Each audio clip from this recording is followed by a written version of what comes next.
মাঠে ক্রিকেট খেলছিল ছেলেরা, আর ফ্যানটা ছিল অফিস ঘরে। সেদিনই নতুন কেনা হয়েছে। দুম করে একটা শব্দ হলো, আর দেখলাম ফ্যানের সামনের গ্রিলটা খুলে পড়ে আছে মাটিতে। ক্রিকেটের ছক্কা। আলো পাওয়া যায়নি বলে এই স্ট্রিপটা সাদাই লাগাতে হলো নতুন করে। প্রচণ্ড গরমে এই ফ্যানটা রাঁধুনিদের অনেক কাজে লাগবে। আর এখান থেকেই বার করতে হবে ছেলেদের খাওয়ার জায়গার জন্য দুটো ফ্যানের লাইন। এই রান্নাঘরের দরজার ওপর দিয়ে এই লাইনটা বেরিয়ে যাবে এইখানে। এটা হচ্ছে খাবার জায়গা ছেলেদের জন্য, যেটা নতুন তৈরি করা হয়েছে। আর এই দুটো ফ্যান নিয়ে আসা হয়েছে, এগুলো লাগানো হবে। আর ওই যে মাঝখানে পিলারের মাথায় একটা কাঠের বোর্ড দেখছেন, ওখানেই হবে সুইচ বোর্ড। প্রয়োজনীয় উপকরণ নিয়ে কাজে লেগে পড়লাম। 1.5 স্কোয়ার mm তারটায় জোড়া লাগাতে হবে। টাইট করে দিতে হবে, বুঝতে পেরেছিস? জয়েন্ট এমনভাবে করতে হবে যেন এটা না খুলে যায়। এই যে এরকমভাবে জয়েন্টটা করতে হয়েছে। এদিক থেকে এটাকে ঘুরিয়ে দিলাম, এদিক থেকে এটা ঘুরিয়ে দিলাম। এবারে টানো, যতই টানো আর খুলবে না, বুঝতে পেরেছিস তো?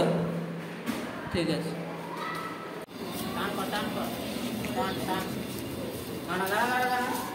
এরকম করে খুললে এটা কি হবে বলতো, এটা পাকটা খাবে না। যদি ওই হাত দিয়ে টেনে খুলতাম তাহলে পাক খেয়ে যেত, বুঝতে পারলি? তারের বেলাতেও একই, তারও যখন খুলবি এরকম বান্ডিলটা এরকম করে সোজা করে খুলবি, তাহলে দেখবি আর পাক খাবে না।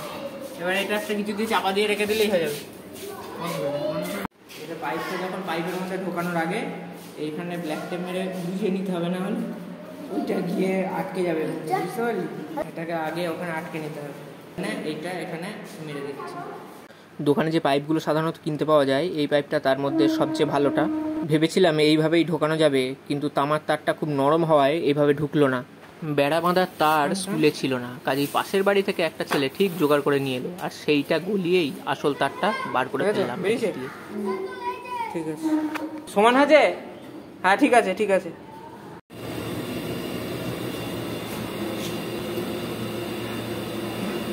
হাতুড়িটাও আবার গজা।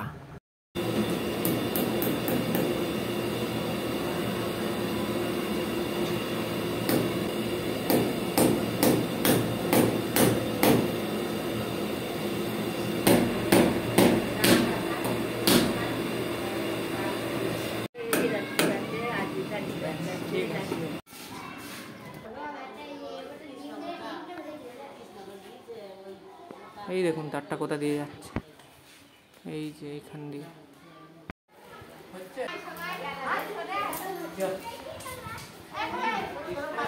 কাজ করতে করতে এইটা খুলে পড়ে গেল, টেস্টারের সব কিছু। এখন আবার এটাকে লাগাতে হবে।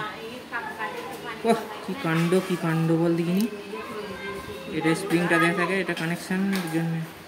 কিন্তু এর উপরে যে স্প্রিং ইয়েটা করা যায়, হ্যাঁ ডাইরেক্ট স্প্রিং।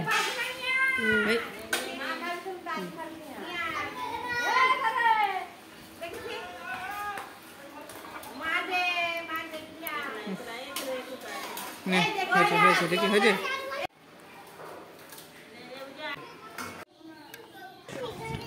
এবার এটাকে এঁটে দেব।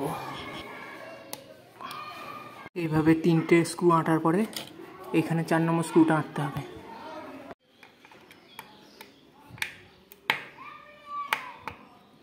আপাতত কানেকশন কমপ্লিট।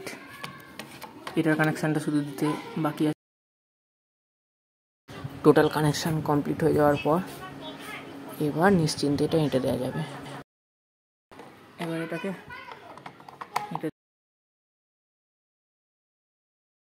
বাকি 3টে স্ক্রু আঁটা হয়ে গেছে।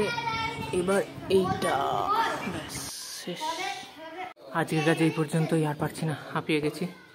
বেলা সুইচ বোর্ড থেকে ফ্যানের কাজ পর্যন্ত যে দুটো তার নিতে হবে সেই দুটো আপাতত লাগিয়ে দিয়েছি, ঝোলানো আছে। এই যে ফ্যান দুটো পরের দিন লাগাবো।